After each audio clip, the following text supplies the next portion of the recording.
confidence. The problem is not having self-doubt. The problem is what you do with that. Doubting yourself is not a problem.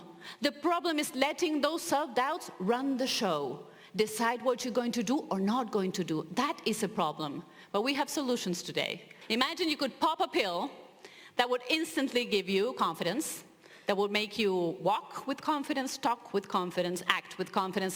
I got the pill, no side effects, and it's absolutely free.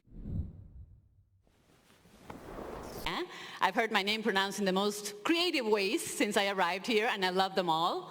And I want to start with a question for you, and the question is, have you ever wondered what would happen in your life, in your business, if you could crush self-doubt and gain real confidence?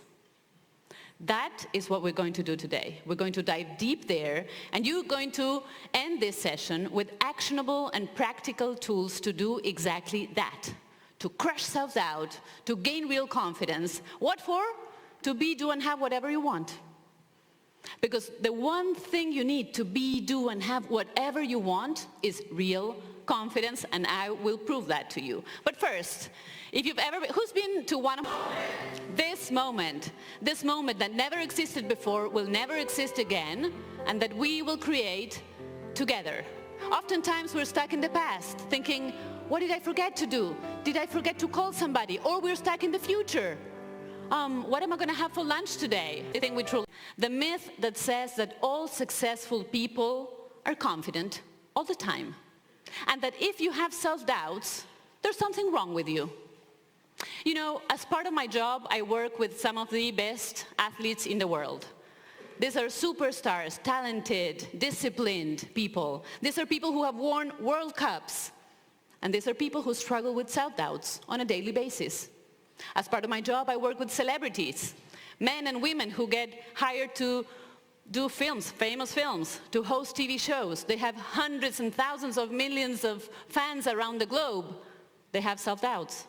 As part of my job, I work with entrepreneurs, people who have created and sold their businesses for millions of dollars. And yes, they have self-doubts. And out of all the clients I've ever had, the most challenging one, the one I've been coaching for many, many, many years, and I still coach on a daily basis, guess who that is? Yours truly. Yes, and this is what self-doubt has done to me. Self-doubt had me coaching some of the best athletes in the world for free for 1 year, because I was not a sports psychologist. Self-doubt had me waiting over 10 years after being married to have children. Self-doubt had me almost talked me out of writing my first book. And the interesting part is, I wrote the book sold 500,000 copies, translated to many languages, I got awards for the book, and then when the time came for me to write the second book, guess what happened? They were all back, all the self-doubts were back, and they were stronger than ever. They had taken steroids or something.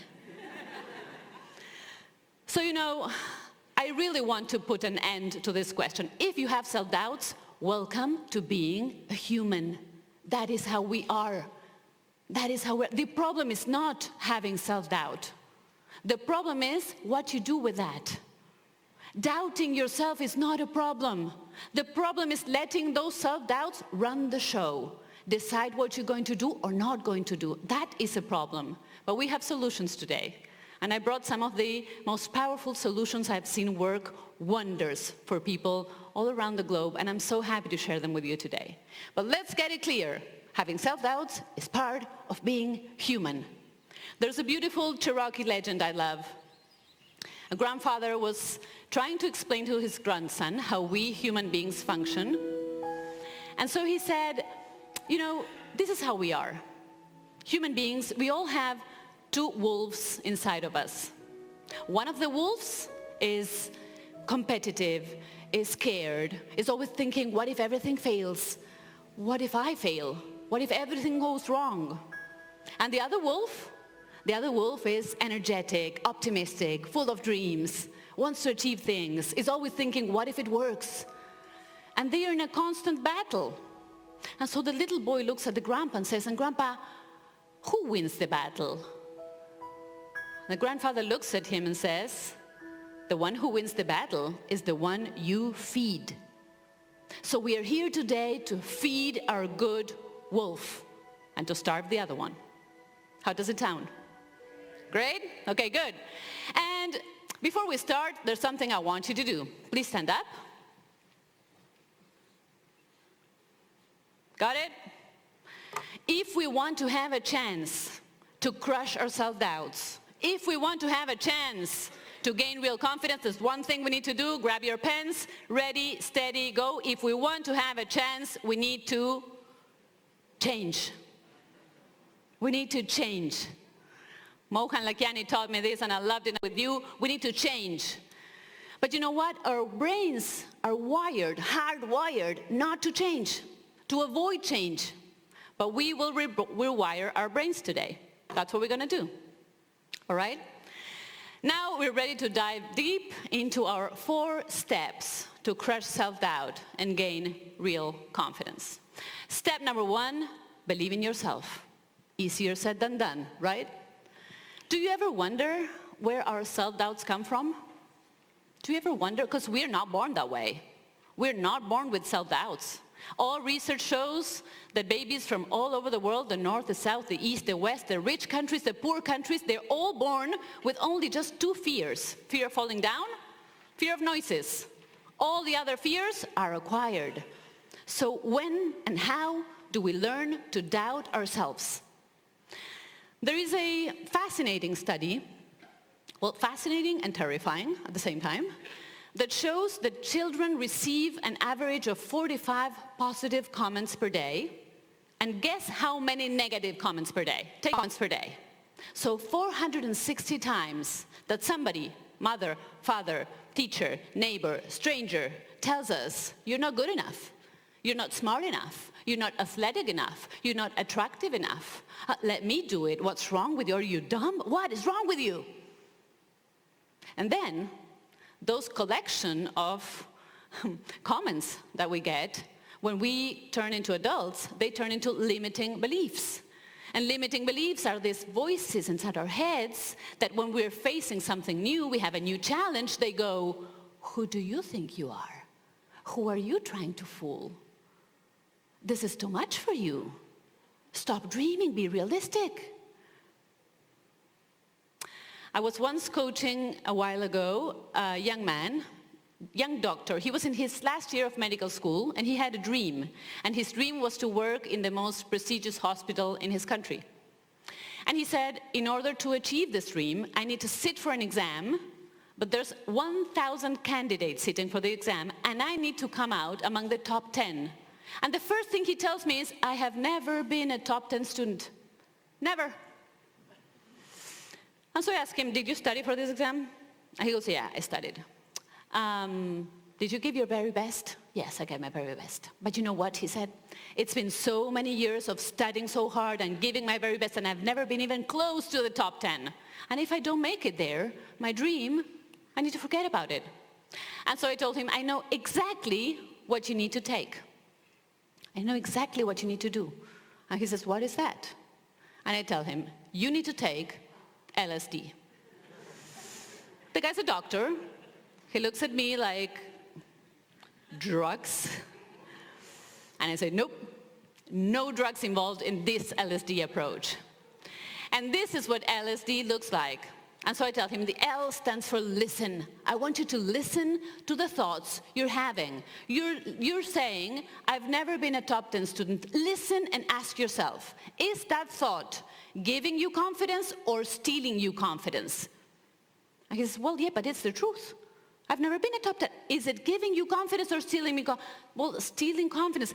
Can you realize that with that thought, you're affirming an identity that you actually want to change? And he says, well, yes. Let's move to the second step. And the second step is stop.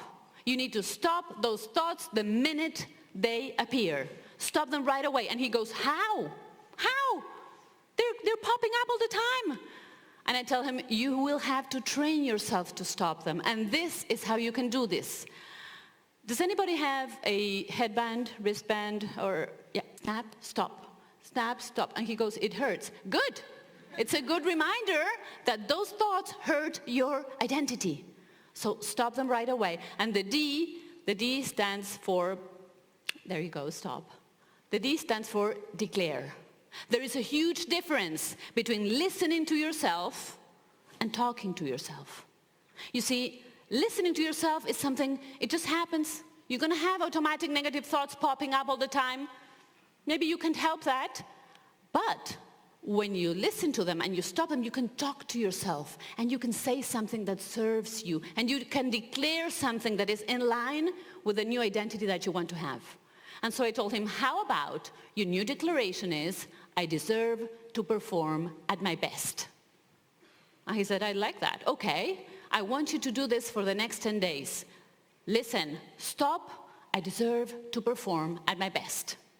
Exam day finally came, 1,000 candidates going into this very prestigious university, sitting for the exam. 2 days later, the results were there.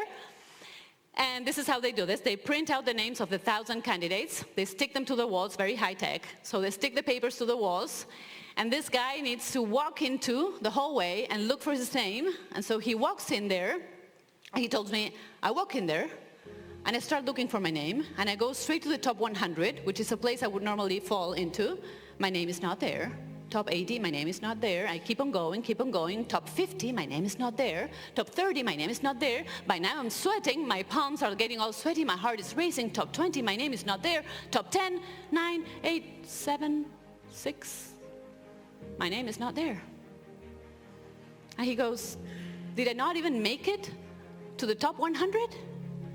And so he says, as I'm walking, dragging myself back, feeling so frustrated and sad that this didn't happen, and I'm walking myself back, and suddenly I get a bump from a friend who carries me by the hand and says, come and look this, check this out. You came out first. You came out first. And you see, this was more than a wristband and an affirmation. This was a change of identity. And a change of identity can happen fast. I have seen this happening hundreds and thousands of times. It can happen fast when we understand that the formula of success that we were taught is incomplete. Not to say it's just wrong. We were taught that if we study enough and if we work hard enough, we will be successful, right? But don't we all know people who know a lot and who work really hard but don't make it? Don't we all know them? So in this formula of success, there's one missing element. The one element that if it's not there, it doesn't matter how many PhDs you have. It doesn't matter how many 1,000 hours, 10,000 hours, 20,000 hours you put in. If it's not there, you won't make it. Most important element in the formula of success. You need to believe in yourself to be able to succeed. So I want to do this with you right now, guys. I want you to pick a thought, something that you won't share this with anyone, so don't panic. Everybody's like, oh no, here we go. This one you won't share, okay? Pick a thought you know that is stopping you. It could be related to your body, to your finances. It could be related to your relationships, to your business, to whatever you want. Something, you know, like this guy had the, I've never been a top 10. It could be, I've never made the money I want. I've never had the relationship I want. I've never, whatever it is. Do you have it? Just raise your hand. Will not ask you to share the wonderful thought. I just want to, okay. We all kind of have it. I now want you to, if you have a wristband, do this with me. If you don't, just pinch yourself in the wrist and go, think, hold the thought and go, tack, or pinch. And if it hurts, all the better. Okay? And now I want you to choose a declaration, something that you can say to yourself every time this thought pops up, that you can say to stop it. If you have something, write it down. If not, just think about it.